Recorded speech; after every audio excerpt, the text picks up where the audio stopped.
Hey guys, it's been a minute. Fall is here, so I've been picking up leaves and contending with spiders and enjoying my own quiet time. But I wanted to get on here and speak for a minute because after the leaves and the spiders, I was feeling a little bit like Denzel Washington in the first Equalizer movie. In a way, I guess.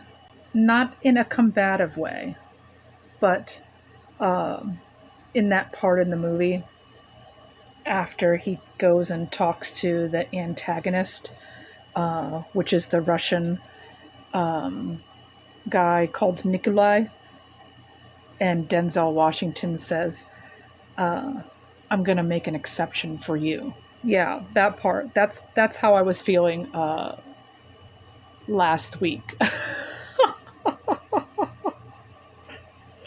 Don't worry, I'm not coming to do any of the things that Denzel Washington does in the Equalizer movies.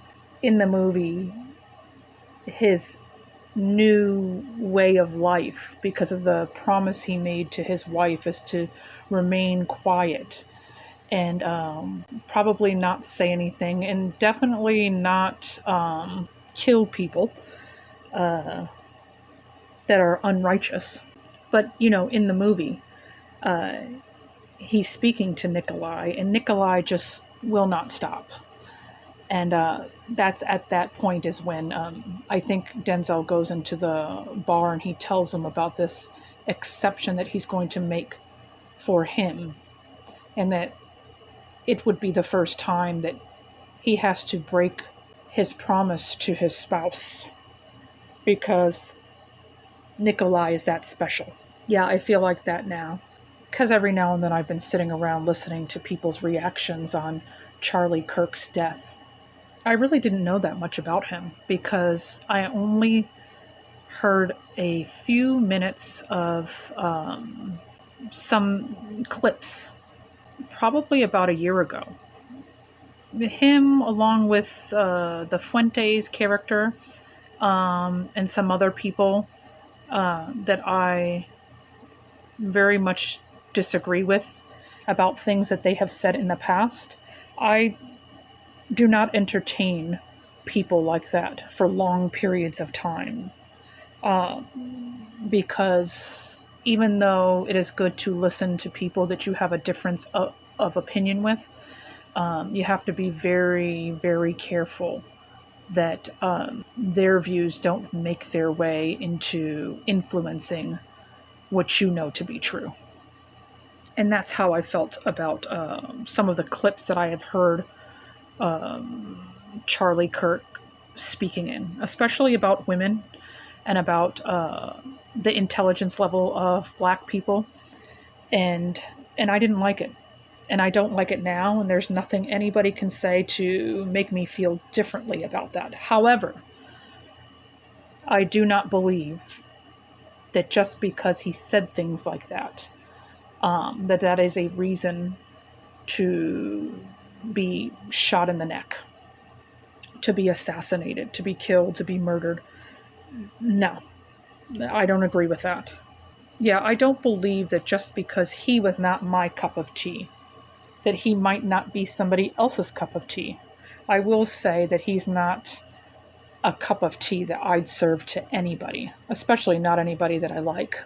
I heard him speaking on the Second Amendment, and it puzzled me immensely because a lot of the people that seem to support him are, I guess they would label themselves as Christians. I don't know if they would label themselves as Christian nationalists. I don't know that.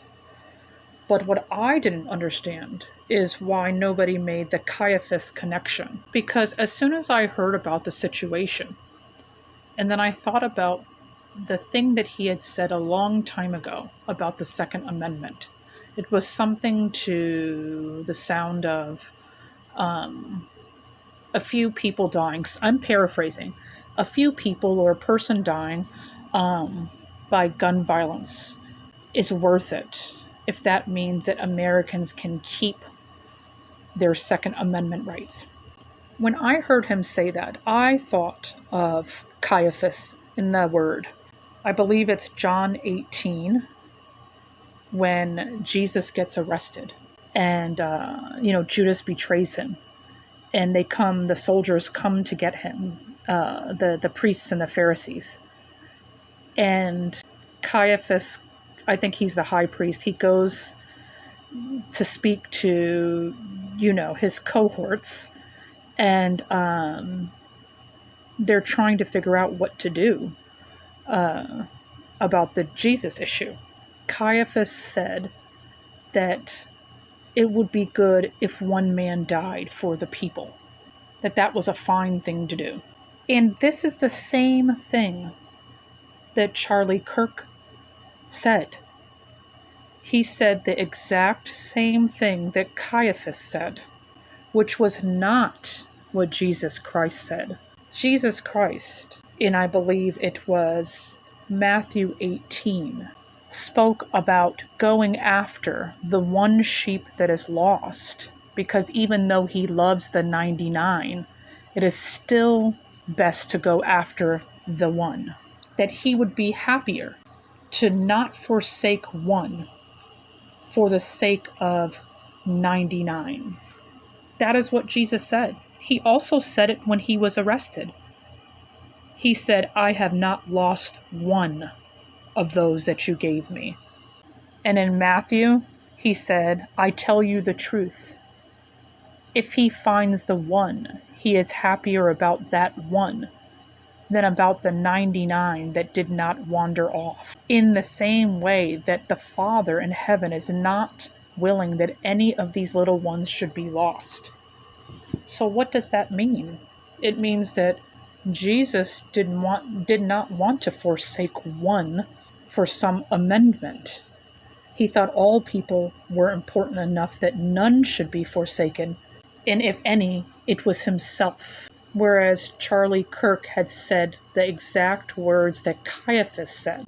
One should die for the many, so that they could take care of the Jesus problem. If you are the good Christians that you say you are, how do you rectify these diametrically opposed positions? You can't take someone, turn them, and extol them to a Jesus Christ position when they spoke like Caiaphas. You're not fooling anyone. Maybe yourself, but not anybody else.